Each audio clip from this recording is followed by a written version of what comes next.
But I mean, it was good. It was good, fun fight. No, yeah, 100%. That's what I was thinking too. I knew for sure you would want some new blood in the division. I'm sure you were super happy when Yair Rodriguez stepped up and fought for the interim title. I know how happy you were for that. That somebody stepped up. He fought Josh Emmett, same card as you, so everybody could see you both and kind of build this next one up. 100%. Yeah, definitely. You know what I mean? And that's when that's why that's why I was okay with the interim. A lot of people are like, oh, like, why is it going to be interim? Like, you're going to be straight back. I was like, I don't care. This will make sure these guys, and I give them something to fight. Otherwise, I don't want, if put it this way, if Yair was going to sit there and say, no, I'm going to wait for my title, that would have pissed me off and make me not want to get it, not want him to, you know what I mean? I'll be like, oh, well, yeah, I don't think you deserve it yet. Like, but then, and I'm not having a go at him, but I'm like, that's what I would have been like. But then I'm like, oh, I'd rather do the interim because I'm doing this. Like, I know I'll be straight back anyway, but I mean, keep everyone else happy, spice up the division, give us a number one contender. And it did exactly that. Yeah, you look great. Good. You know what I mean? So now just built up this fight. So it was awesome. So it all worked out for the better. Now it's like a champ versus interim champ. You know what I mean? It makes the fight even bigger. International Fight Week. Obviously, that's what we're looking for. Definitely. Now getting ready for Yair coming into the next one, going back down to featherweight. Is it a nice change of pace training for a striker that's not named Max Holloway? Because it's been like 3 grapplers and Max Holloway, in between. Well, yeah, 100%. It's man, I like problem solving too, right? Yeah. So this is definitely still exciting for me because man, like he's he's good, man. He's a dangerous fighter. He's very, very unpredictable. He does things, especially in his later fight, like, you know what I mean, like earlier in his career.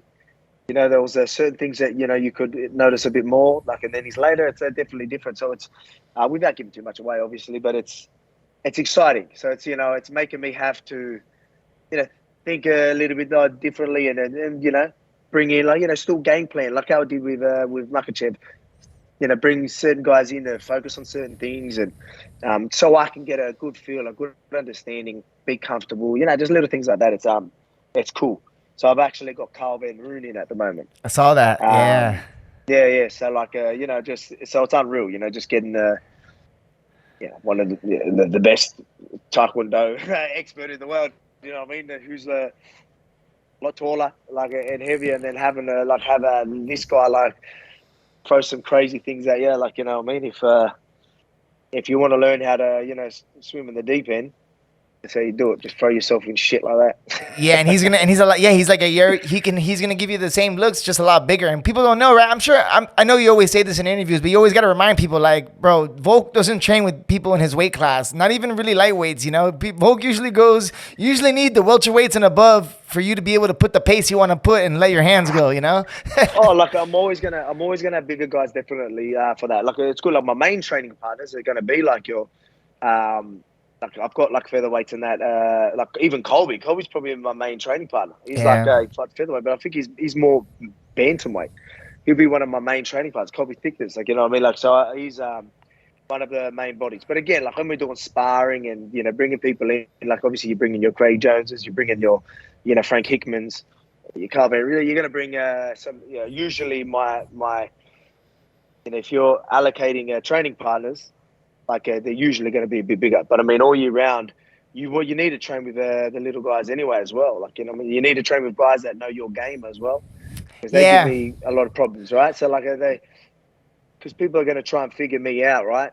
And then think that, we got him figured out. It's like, well, no one's got me figured out more than my own training partners. Yeah. You know what I mean? So, it's like, and I deal with that every day. You know what I mean? Like, so do they. But, I mean, yeah, like, I rely on, them not knowing how to deal with me rather than, you know what I mean? Like, me getting a real understanding of them, of my opponent, that's going to help. But then the bigger problem is them having to deal with me, really, you know what I mean? So that's the thing. It's funny because a lot of people are going to try and emulate, which is going to be fine. But, I mean, that can be difficult. And, again, it's going to be difficult for Yair. Yair's going to do different things to maybe what Cole did. But put it this way, there's a lot of things that they might do. Cole's going to, he's been doing it forever, you know what I mean? And that's his world, so it's And so it's like and then he gets to do it with me, and he gets to counter things that are, we're trying to like counter each other and do, you know what I mean? Have these, we're already having these, sort of things. So it's cool, you know what I mean? It's unreal. And again, I'm not going to go into that fight expecting exactly this, but I'm prepared for a lot of different variables. And then I know that I'm going to really make it hard for him with what I'm going to do. Yeah, I think that man, like the grappling level up. I bet you probably feel like training for Makachev and Ortega. Like you get your grappling. Like every camp, your grappling probably just levels up a little bit more, a little bit more. But now you can use all these new tools that you probably got in the grappling offensively that maybe you weren't planning on using. Now it's exciting to see what you can use on the next one. Like it all adds up. It's like compounding interest. Like to the next fight. So I like how it all pans out. Yeah, for sure. Yeah, definitely. Like, again, that's what's exciting as well.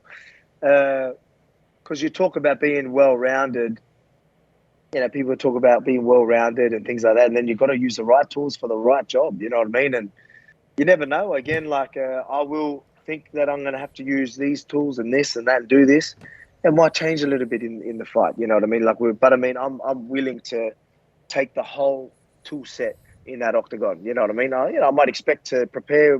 I prepare with all of them, but might focus more here, but still ready to use all the tools. Yeah, that's your game too. And I know that's one of the things you pride yourself on. Like your well-roundedness and being able to win the fight wherever it needs to go. Did you